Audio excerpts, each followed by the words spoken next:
नमस्कार दोस्तों, मैं अजय अजमेरा। आज की कहानी का शीर्षक है स्वर्ग और नरक।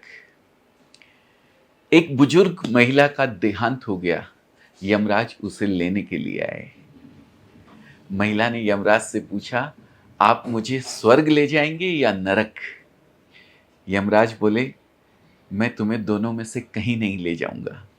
तुमने इस जन्म में बहुत ही अच्छे कर्म किए हैं, इसलिए मैं तुम्हें सीधे प्रभु के धाम ले जा रहा हूं। बुजुर्ग महिला खुश हो गई और बोली, बहुत बहुत धन्यवाद, पर मेरी आपसे एक विनती है। मैंने यहाँ धरती पर सबसे बहुत स्वर्ग और नरक के बारे में सुना है।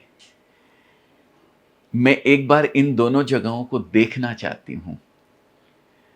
यमराज बोले, तुम्हारे कर्म अच्छे हैं, इसलिए मैं तुम्हारी ये इच्छा भी पूरी करता हूँ। चलो, हम स्वर्ग और नरक के रास्ते से होते हुए प्रभु के धाम चलेंगे। दोनों चल पड़ते हैं। सबसे पहले नरक आता है। नरक में बुजुर्ग महिला ने जोर जोर से लोगों के रोने की आवाजें सुनी। वहां नरक में सभी लोग दुबले पतले और बीमार दिखाई दे रहे थे। औरत ने उनमें से एक से पूछा, यहां सब लोगों की ऐसी हालत क्यों है? तो वो आदमी बोला, कैसी हालत होगी?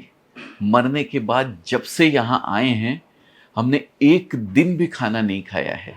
भूख से हमारी आत्माएं तड़प रही है।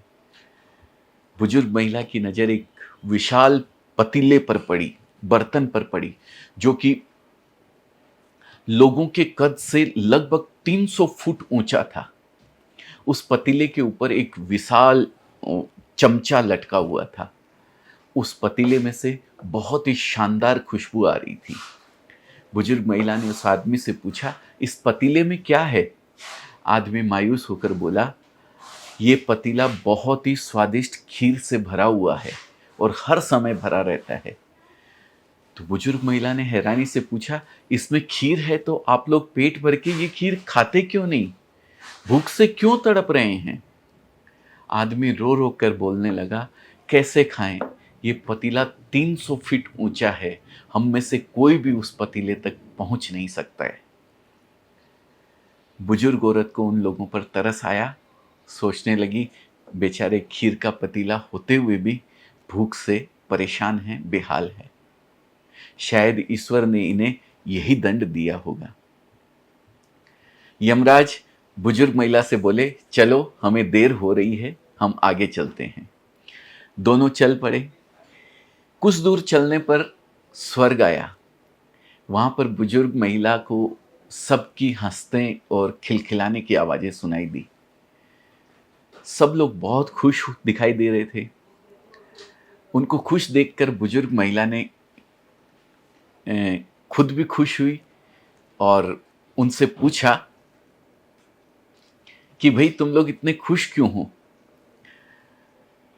तो वहां पर भी वही 300 फुट का एक पतीला, जैसा नरक में लगा हुआ था वैसा ही वहां भी ऊपर लगाया हुआ था और उसके ऊपर एक चमचा लटका हुआ था। तो बुजुर्ग औरत ने वहां के लोगों से पूछा, इस पतीले के अंदर क्या है? तो स्वर्ग के लोग बोले कि इसमें बहुत ही स्वादिष्ट खीर है। बुजुर्ग औरत हैरान हो गई। तो उसने उनसे बोला, ये पतीला तो 300 फीट ऊंचा है। आप लोग इस पतीले तक पहुंच ही नहीं पाते होंगे। उस हिसाब से तो आप लोगों को खाना मिलता ही नहीं होगा। आप लोग भूख से बेहाल हो जाते होंगे। पर मुझे तो आप सभी इतने खुश लग रहे हैं, ऐसा कैसे? तो लोग बोले, हम तो सभी लोग इस पतीले में से पेट भर के खीर खाते हैं। औरत बोली, पर कैसे? पतीला तो इतना ऊंचा है। तो वो लोग बोले, क्या हो गया पतीला ऊंचा है तो? यहाँ पर कितने सारे पेड़ हैं। ईश्वर ने ये पेड़ पौधे, नदी, झरने हम मनुष्यों के उपयोग के लिए ही तो बनाए हैं। हमने इन पेड़ों की लकड़ियां ली, उनको काटा और फिर लकड़ियों के टुकड़ों को जोड़कर एक विशाल सीढ़ी का निर्माण कर लिया। उस सीढ़ी के सहारे हम पतीले तक पहुंचते हैं और सब मिलकर खीर का आनंद लेते हैं। बुजुर्ग औरत यमराज की तरफ देखने लगी। यमराज मुस्कुराए और बोले, ईश्वर ने स्वर्ग और नरक मनुष्य के हाथों में ही सौंप रखा है।